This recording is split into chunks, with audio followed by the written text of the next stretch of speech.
Are you a podcaster? Maybe you've got that big idea and you're looking for a network to join. The multi-award-winning Ozcast Network can get your content to eyes and ears all over the world.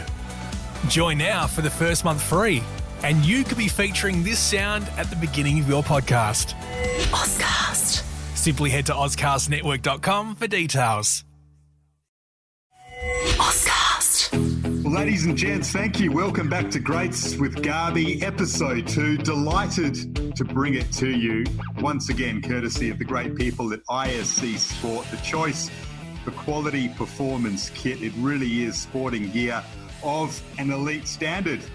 And I'm also delighted to have this man on board, one of the genuine good guys of Australian sport, with a story that you'll no doubt find fascinating. He was the prototypical multi-sport sensation growing up, who had some tough but much envied choices to make. That has now led to him becoming the captain of one of the hottest teams in the AFL at present, the GWS Giants. He is Stephen Coniglio, and he's with me now. Stephen, good to see you. I can see you on Zoom, and great to have you with me. No, thanks, Garby. Obviously, mate, I was very much looking forward to coming on, so can't wait for the chat. Mate, I'm really looking forward to it as well. It's obviously something you've done a bit of in the last few weeks or so, because, look, I'm hoping this interview lasts the test of time, but as we speak, it's coronavirus times for everyone. So how does an elite sportsman like you keep it all ticking over amid all of this? Yeah, it's been I guess for everyone in any workplace, it's been a challenging time. Definitely had to quickly figure out how to work Microsoft Teams and Zoom as we're using today, and how to best use that in keeping contact with the team and whatnot. But yeah, it's definitely been a challenging period for everyone in society. I think for me, it's a lot of my life is trying to always stay present and sort of bigger picture or perspective. So it's been a really good time, obviously, to keep fit, whether that be with AFL or trying a few other sports or weights, a little bit at the same time, being able to spend time with family and really sort of reconnect that way. I was lucky enough to get back to Perth, and then obviously now back in Sydney. So just trying to use it and then as a time to just remember the times you had sort of growing up as a kid when you didn't have a mobile phone or whatever, and playing board games and whatnot. I think for me it's been a challenging but special time. Fantastic. Who have you been training with? Because you've all been paired up, haven't you? So who's been your person? So in Perth, it was I was with Jago and Mira, who's at Hawthorn, he's one of my best mates. So he was my training buddy over there, and since I came back, I've got a young up and coming player by the name of Heath Shaw, who I've been partnering with. So he's a great training buddy. Likes to sort of get up nice and early, get the work done, and then get on with the day. So he's been my training buddy since returning back to Sydney. I dare say there wouldn't be a dull moment training with Heath Shaw. No, not at all. There's always something, and there's always a follow up text afterwards. If what time do you want to have a red wine? So, especially since you're allowed, 2 people in your household now. So it's been great. I was going to say, you two would be interesting because you come across anyway as a clean cut individual. That might not be the accurate perception, but he is mischievous and he owns that. So how do the two of you work as a duo when that's the case? Yeah, he's funny. He's like, I live with Heath for a good 4 or 5 years, and he's a very different Heath Shaw to the one he's on the football pitch at home. He's quite reserved, and not reserved I wouldn't say, but quieter than definitely he is on a footy field or around the training club. And his OCD is through the roof in terms of cleanliness and the way everything has to operate around the house. He's a perfect housemate, but someone who's very different to the one we see on the footy field most weekends. We share a lot of obviously common interests, so it helps both obviously love football and AFL and whatever. He usually has the racing on at least 22 hours of the day, so it's never a dull moment in living with him. I'm sure there isn't. Look, we're not going to do too much sort of topical news stuff, but there has been a lot of talk about the Victorian bias and, interstate teams haven't been allowed to train in big groups because Victorians couldn't. That's all changed as of today, the day we're speaking, and it looks like you're all ready to go within the next couple of days. But do you buy much into the Victorian bias stuff? For me, instead of going into it and being like, oh, there is a bias or whatever, I just love being the underdog. Like, I just like it. So for me, if there is one or if there isn't one, it doesn't bother me. I think the story of the Giants and the teams that I supported, growing up, there was always this sort of backs against the wall mentality. So, obviously the headquarters are there. It was once upon a time the VFL, but you know what? There'd be times where they think that they're favouring, whether it be New South Wales teams or teams in Perth or Adelaide. So for me, I just love the fact that we are who we are at the Giants, and our story really has been one of an underdog, script. Well played, well dealt with. A straight bat, which is a nice segue into the cricketing story of Stephen Coniglio as well. A more interesting forward defence perhaps than the usual, but I wanted to start on your early days because your sporting story is certainly an interesting one that many an Australian kid has gone through. But when you're doing it at the elite level in cricket and AFL like you've done, it certainly does prompt a lot of questions. Were you just sport obsessed from the earliest of times that you can remember? Yeah, I was. I mean, I just loved. Obviously, I got two brothers and a sister, and a lot of my childhood memories were playing in the backyard, and it was genuinely October one you're playing cricket, and then as soon as the footy season starts, or around Easter time anyway, when cricket starts to fizzle out, it's football and AFL. So and we're just obsessed with just competing against each other, and I always wanted to become an elite athlete one day. So for as long as I can remember, it was everything that I sort of wanted to do. When did you know that was a likelihood? When did you know that becoming an elite athlete was within your capabilities? Is there a moment you can remember when you went, all right, I'm a little bit different to the other sports people around? Good question. Actually, I probably had, of all the chats about cricket and football, I probably haven't had that one off the top of my head. I played in a national carnival for WA in cricket when I was, I think, 14 or 15, and we reversing Victoria, and we had a really good team. Some players in that carnival, playing for Australia now or in the domestic scene, and we played Victoria in the final. I think we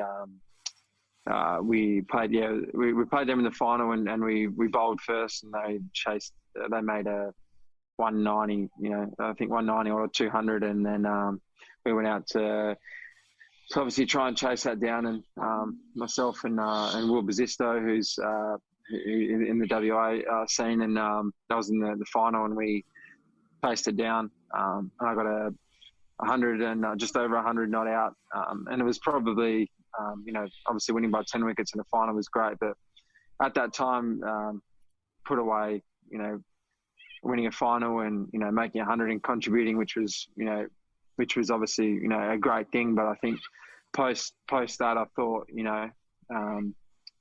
I've got something here that I think is special. But probably the biggest thing with me is I just always thought that my work ethic was different to a lot of people around me, and as particularly with AFL and cricket. Maybe cricket, I was sort of up in the top couple in my age group. But footy, that wasn't the case, and I was wasn't probably until I was around 16 I started to think I was a good chance, and that I was a very much capable player. But yeah, I always just prided myself on when I wasn't at training, what I was doing. And I think probably that was the first one that gave me a lot of confidence to say, hey, you're on the right path, and and B, you haven't even really touched the surface yet as to, what I'm capable of doing maybe.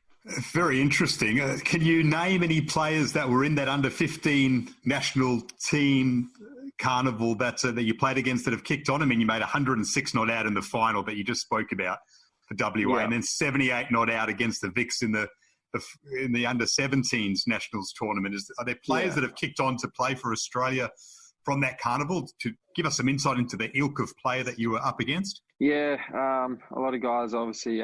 Merrick Buchanan, who's played, played against him. Seb Gotch, a lot of guys in the Big Bash.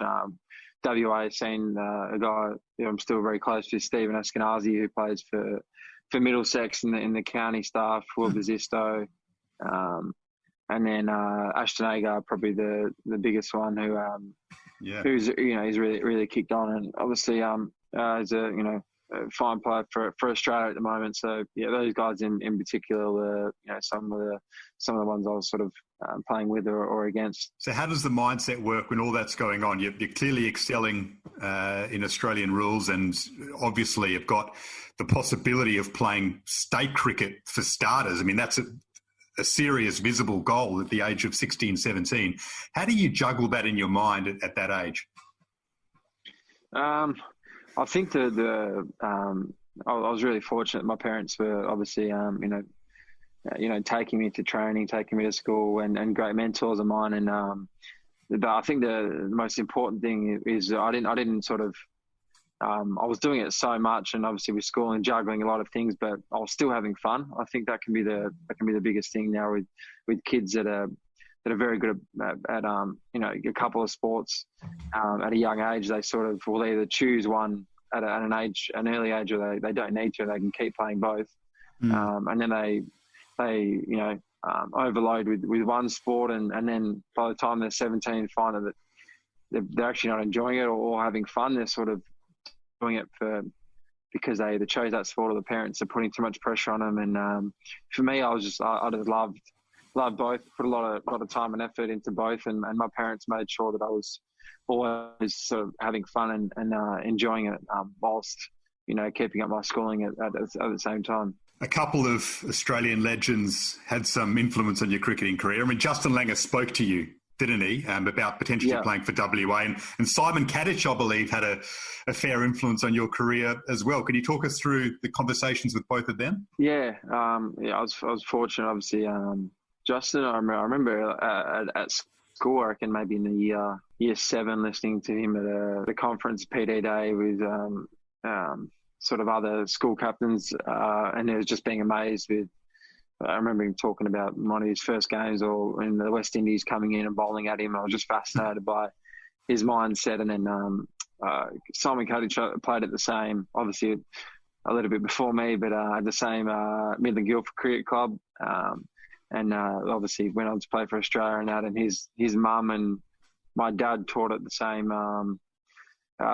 primary school together. So I remember being a kid and Simon being 21 and 22, about to come onto the scene, and he'd give us old cricket gear from Australia A or Western Australia, and I remember just thinking this is the best thing ever. And then I moved to Sydney and kept in contact with him. He came and worked at the Giants for 2 years, and 8 years now at the Giants, and one of my closest mentors, and someone I will reach out to a lot for advice. Just admired the way he went about his career and how he stuck to his values, and very fortunate to be able to have access to people like that. Fantastic. And Justin Langer actually tried to get you to play for WA and commit to WA state cricket, didn't he? How do you turn down Justin Langer or tell him, I'm not quite ready to sign on the dotted line yet? Yeah, I mean, very, very tough, obviously. I remember during that period,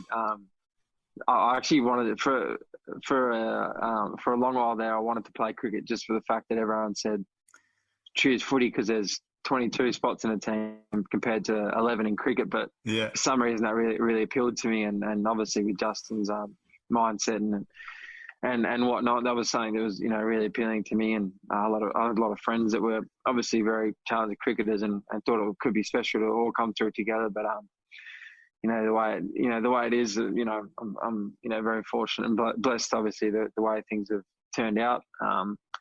But yeah, it would have been interesting to see what would happen. We'll get on to the fact that you moved to GWS in a moment. But in the middle of that, you have a passion for soccer as well, a deep passion, a massive Juventus fan, and you love the sport. I know that all the Giants boys get together for FIFA competitions and you get there early to watch Champions League, and you probably lead the charge on that. So was soccer ever a factor in your mind as well? So I played originally, and then during my high schooling years, because of footy, and typically you'd play. I remember being in year 9, and footy would be, because in primary school, obviously in Perth, rugby league is, or rugby or soccer wasn't huge. So growing up in Perth, AFL was obviously big. So even though my nonna and nonna would scream at me in Italian and tell me to play soccer instead of AFL because it's going to get hurt and whatnot. It was something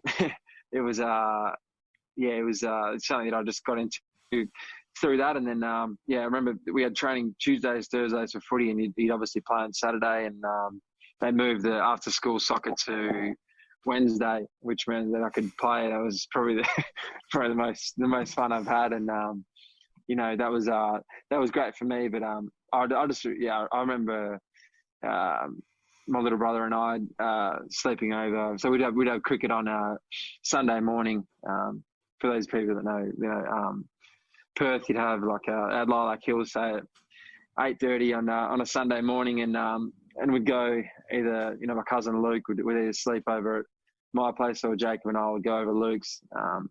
We'd have to watch Chelsea game because Luke loved Chelsea, and then Portsmouth, who once upon a time were quite a strong team. We'd watch them. We'd see the Daniel Garb shorts midweek and on the weekend, and just love that. We'd just the countless hours even now still staying up and watching Juventus games. For me, I just love it. Obviously Juventus and Portsmouth have always been close to my heart, but just football in general. I'd watch a hell of a lot of it. I think it's as you'd understand, it's more than a sport for a lot of people, and once you just have that bug, you can't really get rid of it. Now, I spoke to Lockie Whitfield today before I interviewed you. We're both big Liverpool fans. He's actually got family from Liverpool. He says that you're a try-hard Portsmouth fan. He says the Juventus stuff, yes, that's genuine, but he doesn't get where the Portsmouth stuff comes from. He doesn't think it's true. Yeah, no, it's true. Actually, it's just hard to get. It's just hard when they're when they're in League One, and exactly. You only get one game a season on being sports, but that all started with my mum's actually. My dad's Italian, and mum's English, and she's all of her family. She was born in Devon, but everyone relocated to Portsmouth. And I remember my uncles coming over when Jacob and my little brother and I. Jacob would have been 8, I would have been 10, and getting a Pompey kit. And it just so it coincided with Harry Redknapp coming in, and it was just a wonderful time. I remember I go over to visit my family every year, and I remember about 4 years back. I was down there on a Monday. I was visiting. I was Monday, Tuesday, Wednesday night, and Monday night we had dinner, and then Tuesday night, my auntie was saying, "Oh, what do you want to do tonight? What do you feel like for dinner and all this?" And I said, "Oh, I don't want to be rude or anything, but I know Pompey are on tonight, and it was nearly a FA Cup game. I said, I know they're on tonight. I know it's going to be cold and wet or whatever, but I just really want to go and watch." And my uncle said, "I'm glad you asked. I've already got 4 tickets in the study." So I guess as big as it's kind of nice, as big as Juventus are and the success that they have, and then having another team like Portsmouth, you can't get heckled for being a bandwagon front runner all the time with Juventus. You've quietened down Lockie Whitfield, I think, with that very detailed and entertaining explanation. But yeah, the Juve passion is real, and you've brought the Paulo Dybala celebration into the AFL, which I think so many people love seeing, especially.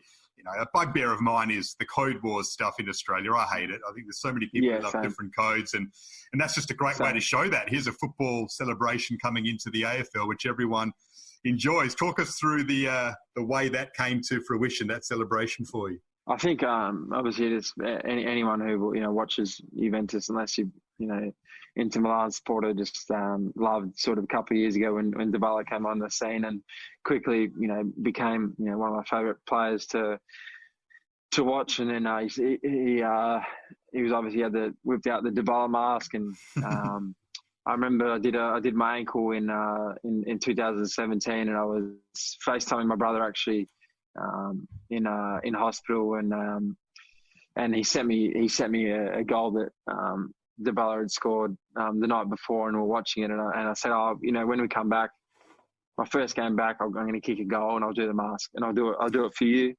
And he goes, all right, I'll hold you to that. And then luckily enough, I got one on my return game, and then it just sort of stuck from there. I just got obviously some nice feedback, some otherwise feedback, and when you read the meaning behind why he does it, and then why I do it, I just thought it was a really nice message to everyone once they actually find out what it means. So for me it was something like that, and then just something that sticks. I mean, when you have kids doing it to you over the fence, and when you kick a goal or before something, it's quite amusing, but at the same time quite special. Yeah, I love it. Long may it continue. And I love the combination of sports, as I said before. I think you would have been the perfect number 8 had you played soccer, that real box-to-box midfielder, the engine to run all day. Marchisio is the exact player I was thinking of, someone who's good enough defensively but can still create, maybe even Frank Lampard-like for the Premier League fans. You can do it both ways. So that would have been your perfect position, I think, the number 8. I admire both of them. So that would have worked for you. But look, it's football's loss is AFL's gain. Speaking about your brother, though, you can sense the way you speak about it that you've got a special connection with your younger brother, Jacob, and I'm sure your older brother and all your siblings. But Jacob did mention that you kicked him out of the Colts cricket grand final, despite him being the one that got his team to the granny. Wasn't great, and I think I might only score. I think I might have got a duck in the final or something like that. So it wasn't as if they were rushing back anything that they were missing. But yeah, I'm very fortunate, obviously, with my family and everything. With my older brother and younger brother and younger sister, we've always, and Jacob and I in particular, with whether it be football or we all played cricket and we all played AFL, but I was fortunate enough that we got to be in some teams together, and it's a very good special relationship I have with all of them.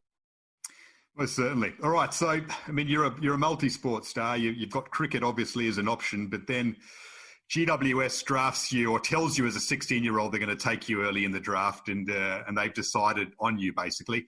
Does that make your mind up, Steve? I know you said before that it used to drive you on because there's more options in AFL and less in cricket, and you use that as an inspiration. But does it almost make up your mind for you when they say, look, at 16 years of age, we're going to take you, mate, and this is going to set up your life? I remember I'd been to Sydney once before that, and I actually wasn't a big fan of it. So when I first sort of heard of the idea of a Western Sydney team, I went, no, you know what, I need to find a way here I can play for West Coast. And then quickly as I matured a little bit, I remember I was fortunate enough to win a WAFL premiership when I was 16, and then there was a lot of speculation because the previous year Gold Coast had come in and David Swallow, they'd sort of said, well, we're definitely going to take you the next season. So sort of come over early, and there was a little bit of speculation around Jonathan Patton and I in particular, and then going into my top age year, I just turned 17, and obviously the footy and cricket thing were still there, and I remember being at training one night for WA in the under 18s, and just training and looking up in the stands probably halfway during the session and going, is that Kevin Sheedy? Like, yeah, it looks a hell of a lot like Kevin Sheedy, and literally rocked up. As we started training, asked the team manager for my dad's number, called my dad, said, it's Kevin Sheedy here, blah, blah. We have, can we have dinner tonight? Do you guys have anything on? No. So Dad would obviously come pick me up from training, and Mum met us at might have been Hyde or something. We went for dinner afterwards and just chatted with Sheeds for, a couple of hours. And, wow. Not once did we speak about AFL in the conversation besides, maybe an early comment here or there or why he was there. Not once did we speak about AFL. And then we sort of left and I sort of said, what an incredible night. And then, what an incredible man, because I was so, I was like, why hadn't we spoken about anything? He didn't say, oh, I've watched you play or anything like that. And then, a couple of weeks sort of after that, I just got a call from Stephen Silvani, and he was just sort of saying that, look, mate, if you want to choose to play football, and we'd obviously love to have you, and we want to sort of guarantee you a spot in our first couple of picks. We were really keen on you and Johnny. I think at that time we had the first 3 picks in the draft, and he said, if AFL is going to be your thing, we really want it to be us, and we want you to have the understanding that we'd love to have you here. And then after that, I sort of had made up my mind as to which path I wanted to go down, and the project or my first starting in my career and being in Western Sydney started to become a really exciting thing for me to look forward to. Fantastic. So you never really had that whole draft dilemma of one club speaking to you and you don't know where you're going to go. It was always, even though you were an Eagles fan, it was GWS from a long way out for you, wasn't it? It was nailed on. Yeah. I mean, I remember the draft camp, I had a little bit of knee tendonitis, and so did Johnny Pattons, and Jago, the year after we Gold Coast, had sort of guaranteed him as a 17-year-old. So we went to draft camp and just had nothing to do. We had one interview, and it was for a documentary for the Giants or something. So we had to attend that, and then there was another guy with knee soreness by the name of Tom Mitchell who was also there. So I was for literally, and we'd start the day and go to the cafe and walk around Melbourne, come back for sign out or a thing, and that was it for a couple of days. So it was very fortunate. Obviously, a lot of guys come into that, and it can be a daunting period, whether it be draft camp or draft night. But I was fortunate that I sort of had already known what it was going to look like for me. An absolute luxury that so many kids don't get to have. How difficult though was it when you moved over to Western Sydney, a new club that's trying to get on its feet, is being belted every week? I mean, your first couple of seasons would have been just almost traumatic on the field. How difficult was that for you personally? I think year one was year two was the hardest, easily. Easily year two was the hardest. The first year you get by purely on excitement and obviously, living away. I was lucky. I missed my family, but, obviously I was doing what I sort of dreamt of and since I was a kid. So I actually loved sort of every second of it, even when we're getting belted by, teams. We'd sort of all come together afterwards and keep a really tight-knit group. Obviously, we all lived sort of together in the same complex, and that was fun being a 17, 18-year-old. But then you'd finish one week and you'd lose by 160 to Hawthorn, and then you're versing Chris Judd the next week, and then the week after you're versing another superstar, and the week after players that you've watched into a kid. So that whole first year was great, and the second year just didn't happen, and that was easily the toughest sort of year probably in my career, and at the Giants, because the question just lingered. We won one game, and it was in round 17, 18, and it was just like, hang on, is this thing gonna work? And those little voices in your head were definitely chirping away. And then it all did turn slowly, but then surely in the end. I mean, and it seemed from the outside that the culture was such an important part of that. I mean, obviously you had super talented players. Yeah, that's without question. But there seems to be such a brotherhood at the club, and it's an interesting one because there certainly are some egos there. I mean, you got some massive names, some superstars of the competition, so that comes with egos. Yet it all seems to click. How does it work so well? I think the foundations we just got it spot on. I think. Well, I know. I mean, Craig and Mel Lambert in particular. You hear a lot of guys sort of speak about them on various interviews that they do, and the setup that Garby, Allen and Steve Silvani and probably Dave Matthews most importantly, but the setup that they had in the early days, Craig and Mel, made it feel like family from the get go, and that really buy-in from everyone. That we all had fun together. We trained hard together, and then had fun sort of together growing up. When you're growing up with guys around that 18, 19. You see them go through a lot of things, whether it be homesickness or personally in life. So I think bonding together over that, and then we sort of always had it that once we become good, we're going to be a very powerful unit. And I think that just stemmed, and I think guys that come into our system even now, we make sure we tell them the story of how it started and how once we didn't win every week or. And we did have some times early, but I think it was just really important to form that. And I think some of the players that publicly might seem like they have huge egos or whatever. Our recruiting and trading, I think from what you've seen over the last few years, you look at guys who you might be alluding to with like players like Shawry, Shane Mumford, Stevie J. Actually just, in the media, people can have their views on them, but they're brilliant people, always looking to, educate other teammates around them and inspire, and they might have their own, things that make them, so different, but they're notorious winners.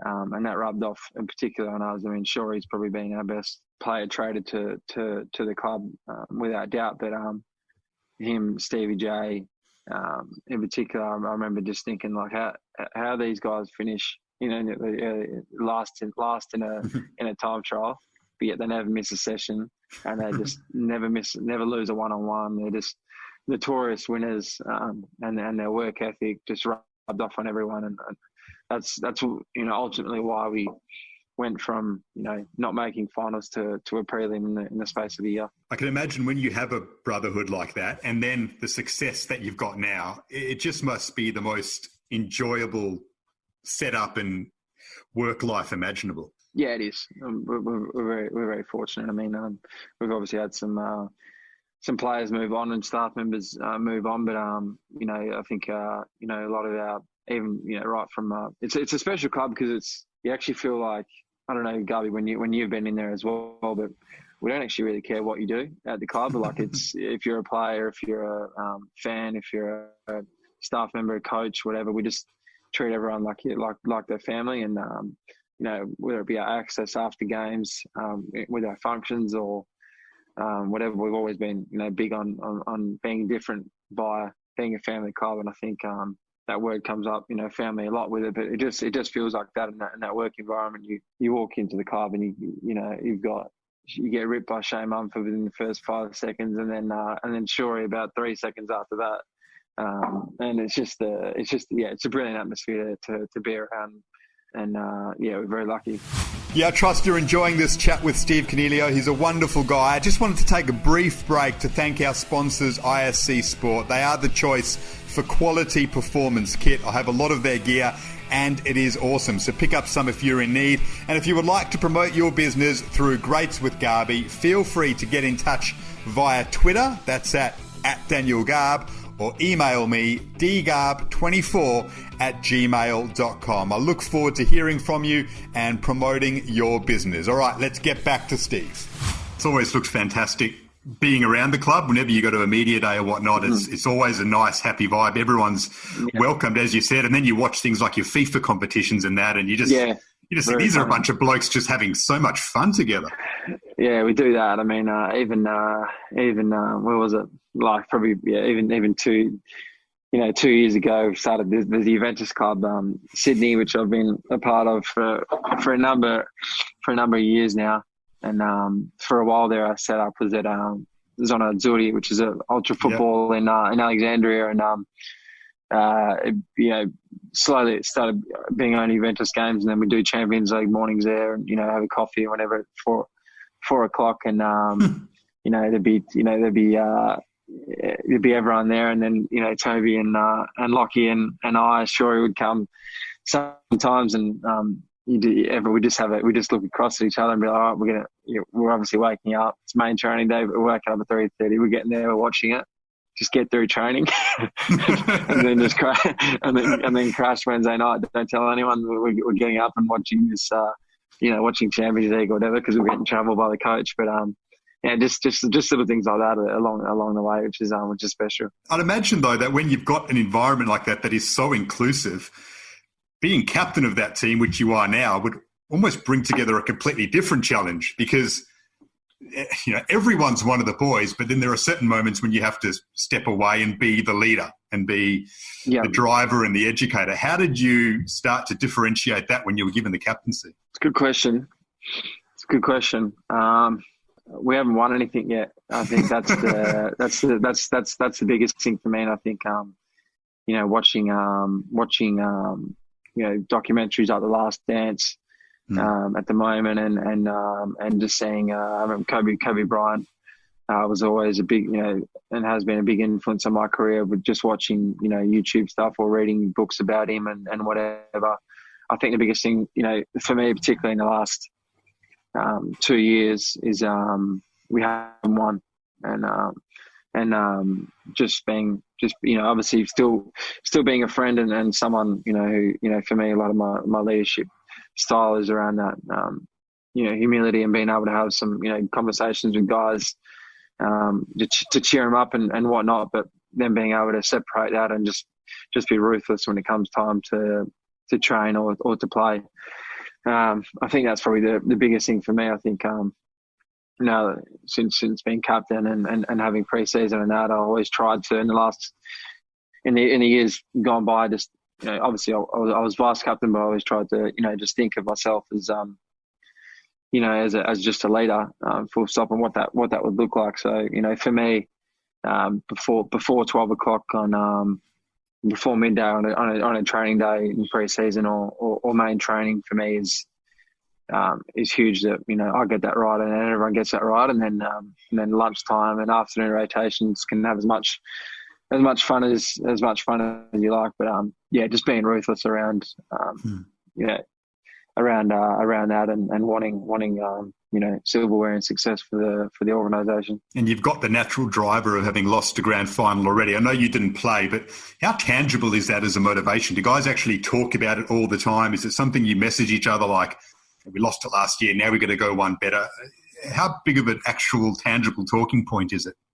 I think there's a bit of talking point, particularly coming into day one of pre-season, whether it be externally in the media or conversations, previous with guys in the team. It does come up. I've always just been under the impression, and you can't use it for the whole year as motivation. You need to actually find other ways, and a lot of the time, particularly before this Richmond era, you have who you think is the team that you're chasing isn't the team that wins it in the end of the day. For me, my messaging in particular with the players and a lot of our coaches and whatnot is, when we need to use that motivation, if it is still there, we might draw on it, but we need to find other ways to get better, because clearly when you lose by that much in a grand final, yes, we're missing some players and whatnot, but we weren't as good as them, and we need to be better. So you need to find out other ways to get better, and that's been my messaging for that. We addressed it straight away, in terms of guys having scary thoughts or whatever about that day. We hit it head on first day, and we weren't scared to talk about it. We were very proud in our efforts that September. But we still haven't got what we're after. And the captaincy conundrum for you, Callan Ward spoken openly about the fact that he was keen to stay on, but was happy to step aside if everyone thought that you were the best option, which ended up being the way of it. How difficult was that for you to negotiate through that conundrum? It was difficult, yeah. Callan Field have done it for 8 years, and if you're looking at it, from an outsider in, why would you change? Something that's sort of you got us to a grand final. I think when my time's up as captain, I think ultimately you judge everyone by their performance and hopefully, winning lots of silverware. But we're about, creating good people. And I think if we can create as many leaders as possible, or guys that can step into that role, and I guess the players just thought it was time to change to one captain, and decided it was me. Then that was just the way it went. But I think particularly with the way things are set up, just because I'm the captain doesn't mean I'll talk the most in a meeting or will take the most drills out in training if a player takes training. It's very much I toss the coin and have some input, but we've got a number of guys who can easily step in and show leadership throughout. So I was fortunate enough, and never thought I would probably captain a AFL club. So I was very blessed to learn under Callan Phil for some time, and even luckier that I've still got him playing with me, and we catch up at least once a month just to go through how they see that I'm going, and if I'm battling with anything or anything's troubling me with obviously the wealth of their experience. So but ultimately I just think everyone just wanted sort of a little bit of a change, and just thought maybe it was my time to take over. And that came just after you signed a new long-term deal with the club. How close were you to leaving, to potentially signing in Victoria or going back to WA? Yeah, very close. I think it was a challenging year for me. I've sort of been the only way to really address it is to be honest, and say that I said it a couple of times, but I thought I was gone. I had my mind made up for a little while there. Probably post hurting my knee. That maybe been my last game as a Giant, and that was something that obviously didn't sit too well with me to maybe finish on that, and I gave it some more time just to because I did owe it to the club out of respect to make sure I was 100% sure, and then some things altered within my mindset, and then it was just right to, I think, when I lived in the space of knowing I was probably going to leave for such a long time, and then when I had a moment where I was like, hang on, am I making the wrong decision? And you don't actually know the answer. You're waiting for a specific time or moment for so long, and then when I sort of hadn't made up my mind that I was going to stay, I knew straight away that it was the right decision for me personally.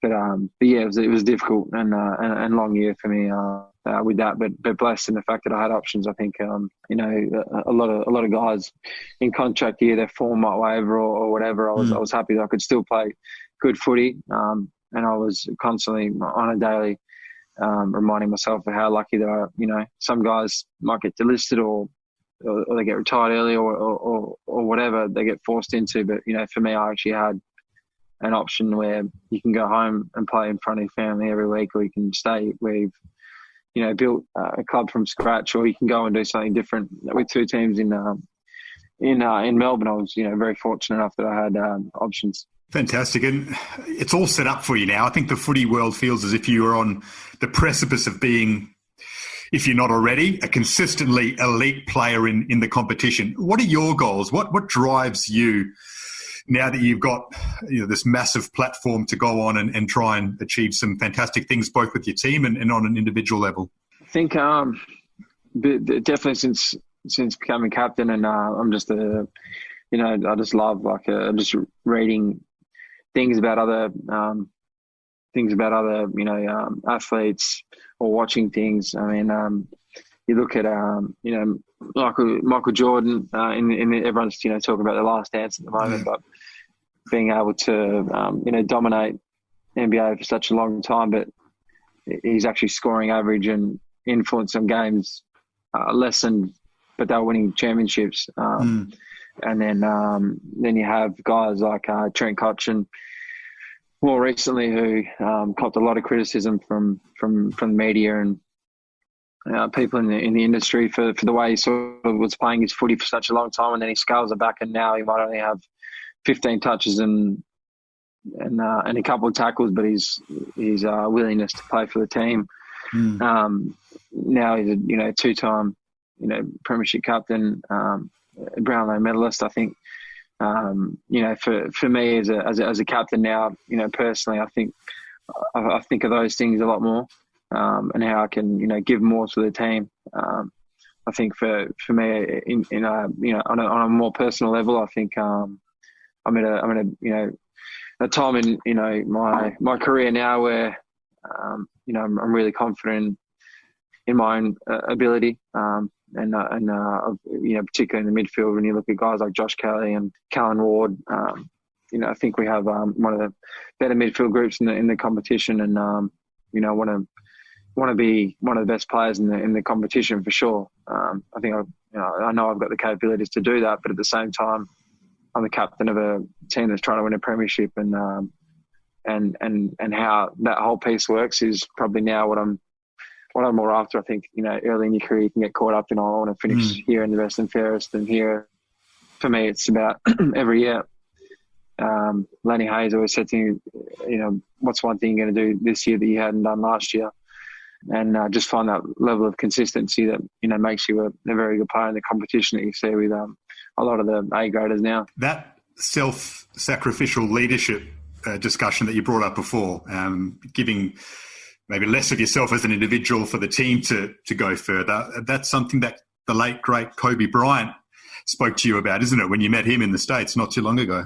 Yeah, it was brilliant. I mean, obviously such a, amazing athlete and person, but I remember I was very fortunate enough to get a sit down with him when I was in LA last year, and we were only meant to have 15, 20 minutes with him. Ended up having about 45 minutes with him, and I remember sitting down and not knowing what to sort of say to him, and I said something along the lines of, mate, I just wanted you to know that a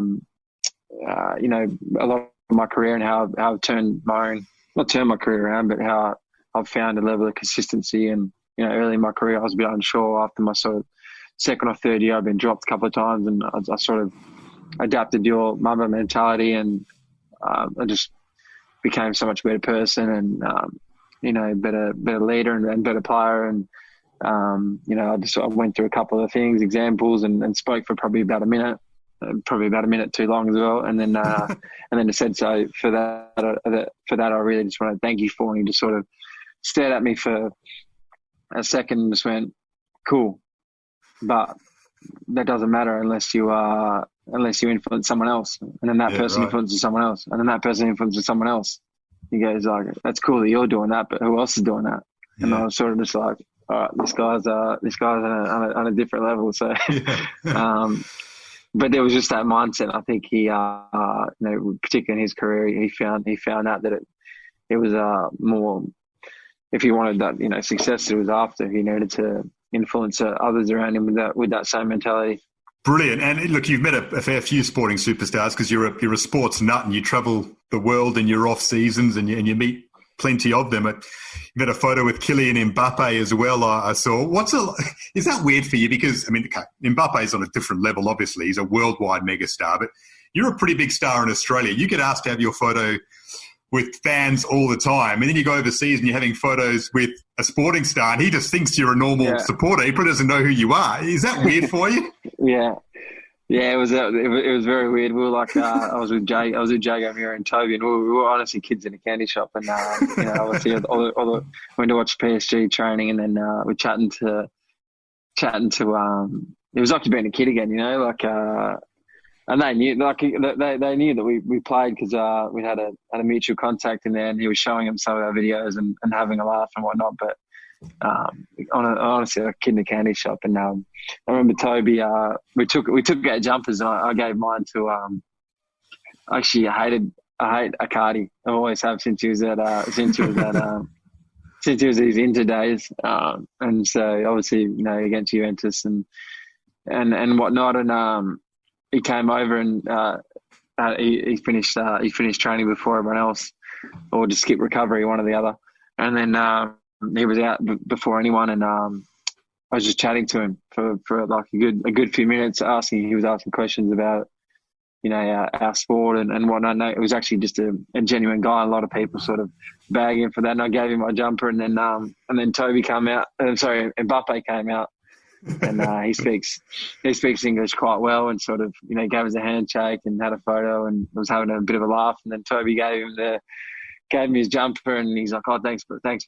And he got into his car, and sort of like about to pull off, and brakes came on. He got out, came and give Toby another big hug and handshake. He goes, "Bro, thank you so much."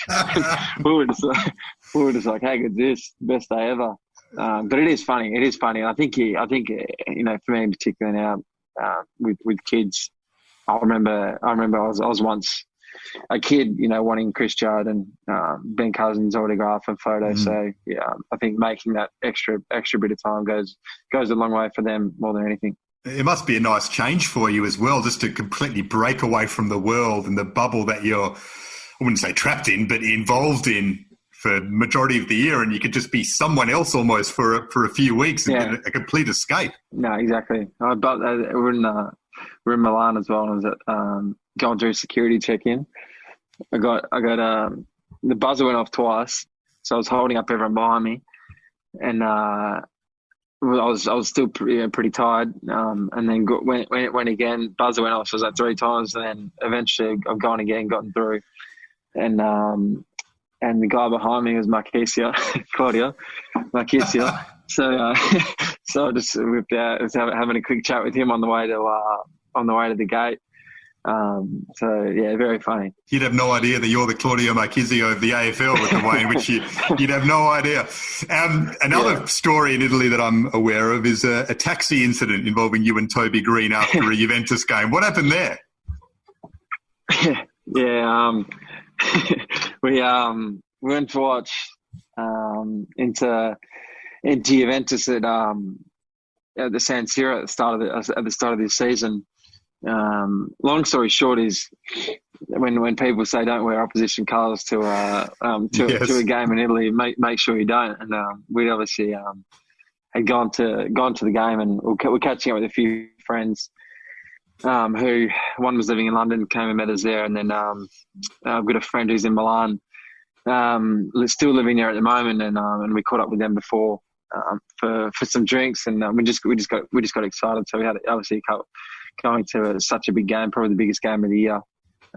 We then to buying a few more players this year and becoming a lot more competitive for Juventus in Serie A, and had a couple of drinks, went to the game, and I just went, you know what? I don't care. We're buying we're buying scarves before we went in. So I remember as we were walking into the game, I had one ripped off my neck and thrown into the crowd. So now we're down to one scarf, and then Higuain scored a late winner, 2-1, and then we quickly ran out.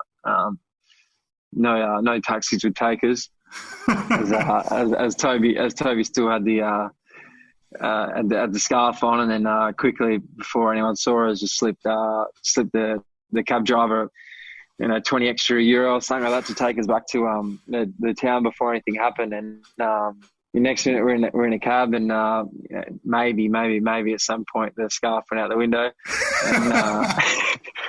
and obviously traffic coming out of a game with 80,000 people, that you're at a standstill, and the poor cab driver had his mirrors taken off, and I had spit all over me, as I think the cab driver was an Inter supporter and wouldn't put the window up in time, and he almost had 2 broken windows to go with it as well. So the poor guy, we had to help him out when he eventually got us to the destination. But it was a scary but funny moment getting through it.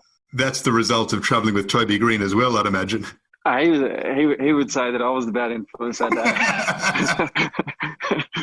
Fantastic. The adrenaline was running high for sure after the late winner anyway. That is the Derby d'Italia, the fiercest rivalry in Italian football. So, Steve, wonderful story, awesome story to finish on as well. It's been so interesting talking to you. Some great insights, some great tales, and just a wonderful chat all around. Thanks so much.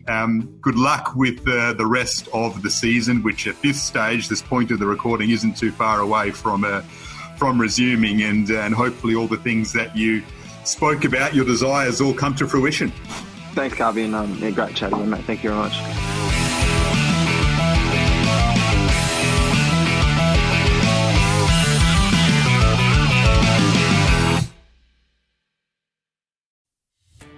Are you a podcaster? Maybe you've got that big idea and you're looking for a network to join. The multi-award-winning Ozcast Network can get your content to eyes and ears all over the world. Join now for the first month free, and you could be featuring this sound at the beginning of your podcast. Ozcast. Simply head to ozcastnetwork.com for details.